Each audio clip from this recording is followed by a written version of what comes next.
Ako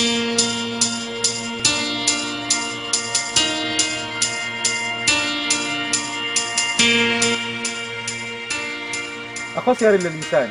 Kasama ang Team Bundol Mountaineers, binisita namin ang Supan Elementary School.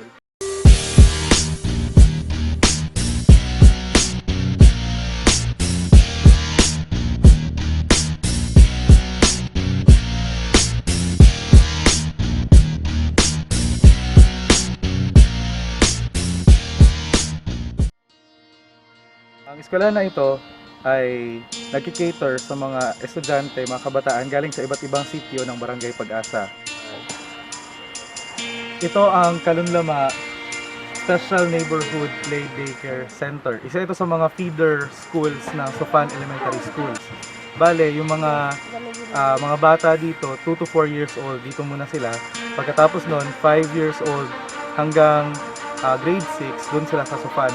At doon kailangan nilang lumusong dun sa ilog para makapunta sa eskwelahan.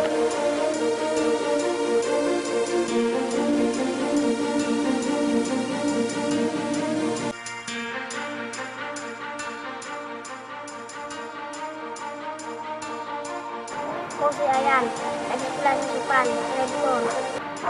Supan Elementary School, 13 anyos. Pila mo nagatabok sa sapa sa isa ka adlaw? Hello.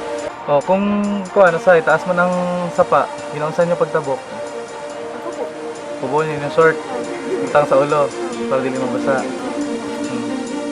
Yan an tumbo gapuyo sa Katlog, sa Malapatan, Sarangani Province. Nakoy anak gaskuda sa Supan, gatapok sa sapa. Ito yung ilog na binabantas sa mga kabataan pagpapunta sa paaralan. Minsan, tumataas ang level ng tubig dito, lalo na kapag maulan. Kailan naman yung katuig mong anak, te? Unong katuig. Kung saan na siyang kuandra sa Supan, sa preschool. Okay, nga, kung magtabok sa sapat, kasi manihan kuyo. Ako sa itundo na ko. Kung kung magulan, nasa'y magbaha dere, ngayon sa man sila. Ano, sa foundation sa Pagkuhan pa, kanang dagundag o polio na sila. Pero nakatisting na mo ting nga kanang nagbaha yun. Oo, Ano dito ya? sila punod kita. Ang pangunahing sinasakyan ng mga tao dito ay kabayo. Kung hindi naman, ay naglalakad sila. Kaya masyadong peligroso para sa mga bata na tumawid sa ilog na ito, lalo na kapag umuulan at bumabaha. Ito sila sila. Sa pagkuhan sa pagtabog sa pa usahay.